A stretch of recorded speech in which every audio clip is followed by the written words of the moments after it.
Hello lovely ones, I hope you're well. So this is my reflections on 10 women and a mountain, you know, my recent adventure to Everest Base Camp. With me is Lexi.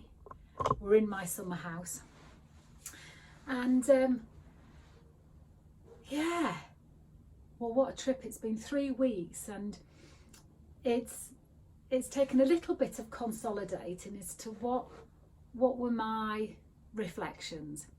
So I think it's important to start off with why did I want to go back to Base Camp Everest, and this time why did I want to take a group? And so I think the first reflection is, what's the purpose behind the goal? Because that's the driver.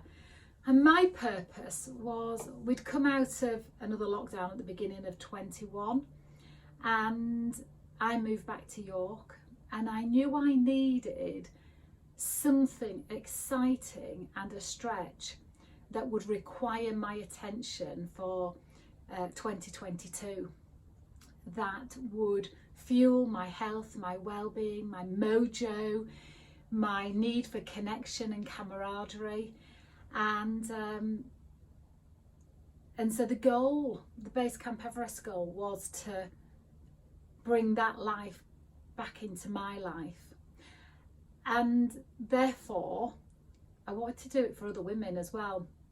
But therein lies another lesson, or a little bit of wisdom, is I can't do it for other women, but what I can do is offer the opportunity for other women to do that for themselves, or other people to do that for themselves. And where does the responsibility for them achieving that lie? And with any great empowerment opportunities, somebody can't empower someone else. The empowerment comes from that person choosing that they're drawn to this goal, choosing that they're going to step up through their fear and into their courage, regardless of their fear, and accept the opportunity.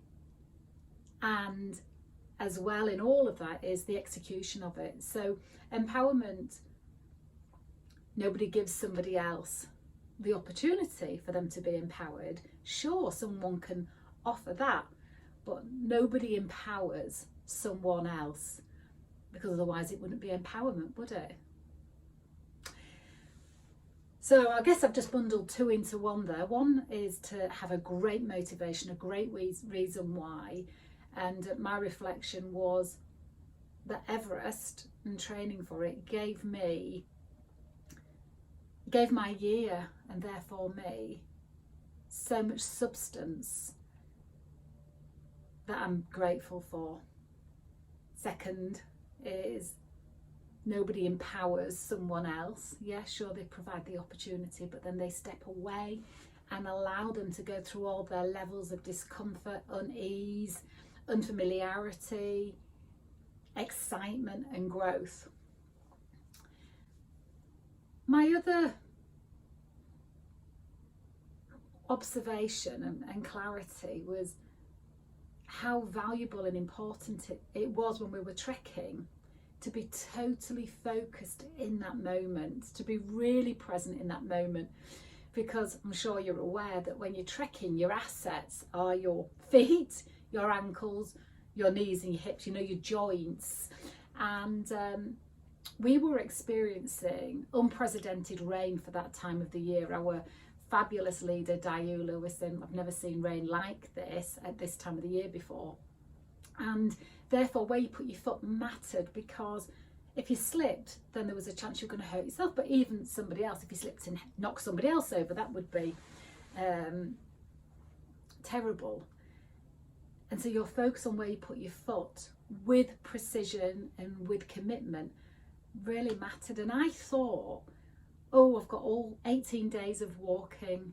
I'll be able to craft some content for my book. I'll be able to think about exciting things to do in my event that I'm running in 2023. And, oh, you know, my mind would be able to be busy with creativity. My mind was solely required on where am I placing my feet, what am I doing in that moment. And that just gave such relief to all the other thoughts that my mind had been carrying that weren't necessary. And I think along the same lines of mind and mindset and where our thoughts are, that absolutely did create our reality, what we experienced. And I saw that both in its positive light and also in its flip side, in that when we're thinking about what is possible, are we thinking about what is possible for my success, or are we thinking about what could possibly go wrong, or all the things I don't know about? And so my choice was to focus on what I know to be true, that I just have to put one step in front of the other. And many of us in the group had exactly the same mindset on focusing on the positive and what we know. And we had a mantra, you know, when you have that discomfort in your body of, I don't know, maybe I can feel some tightness in my thighs, or my legs might be aching for the day before. We would have a mantra that my mentor, Peggy Dillon, gave to me when I went to Kilimanjaro 10 years ago, which was, my legs are strong, my lungs are powerful. And it became our team mantra. And when we noticed anybody not struggling, but having some unease, we would then reinforce that mantra across the group. And we all thought every time we said it, we felt a lightness in our body, like our body paid attention, like our body obeyed its invitation to be stronger and powerful. And it was instant. You know, our thought, unclouded, created an instant relief and an instant strengthening. And on the flip side, one of the lovely ladies had a preconceived idea that it would be grueling and really difficult, and it would be painful. And as much as we tried to talk her out of that mindset, it was her belief, and we're completely entitled to our beliefs based on, and hers were based on her past experiences. So she was taking her past experiences and projecting them into the future. And so this lovely lady believed that she would get to base camp, but it would be very, very difficult, and she was going to get there at any cost. Getting there was her goal. And you know, as far as she was concerned, she was very happy to be helicoptered off from base camp.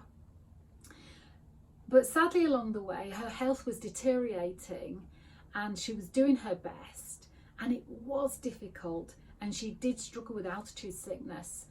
And I always think, if you miss your goal by a millimetre, then what's that outcome? And the day before base camp, her health was not well enough to go to base camp. She had acute altitude sickness, and it had to be the end of the road for her. And so she didn't make base camp, and she was indeed helicoptered off. Now, Lexi's liking to contribute as well. And but what fascinated me really in that was how we can create our belief to be reality. And if we've got that incredible power to do that in the flip side, then what if we just flipped the belief into, I want to get there in a healthy, happy way, but also my end point being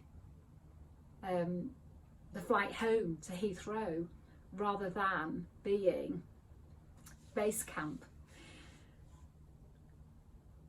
And if that had been her belief, could she have manifested? Could she have created that reality for herself?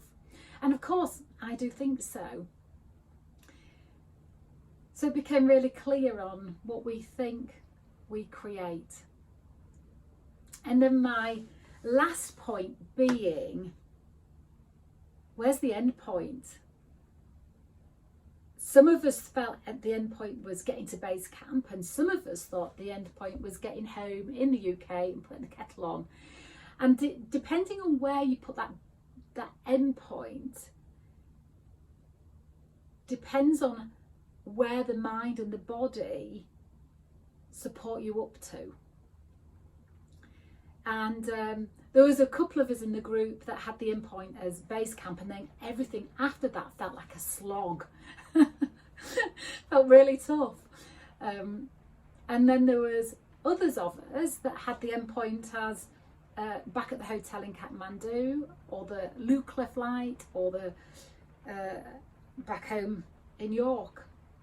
And our system held out right until then. And interestingly, my end point was putting the kettle on in York, but I totally lost my voice when we got to Kathmandu airport, ready to fly home.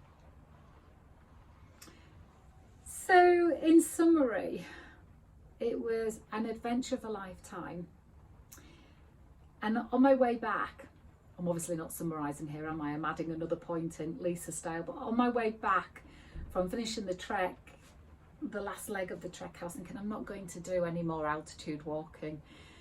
I was pretty clear about that, pretty decisive about that, and then I got back and I thought, I'm never, this is the youngest I'm ever going to be. I'm inspired, so whilst I have the physical strength and the inspiration at the same time, I'm going to book another adventure. So I did. I've booked Kilimanjaro.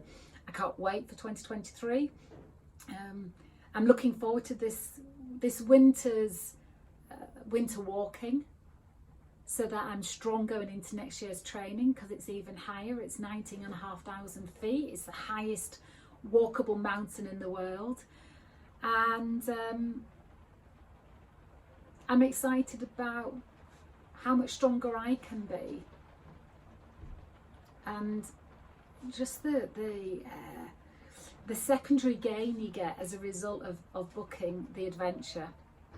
And the other fun thing is, I like to think, is I can see why women have more than one baby. So what are your adventures for 2023? Whether they be doing something that's outside your comfort zone. It could be learning something new. It could be daring to go for that promotion. It could be setting up your own business. It could be wild swimming. It could be entering into a new relationship. It could be expanding your friendship group.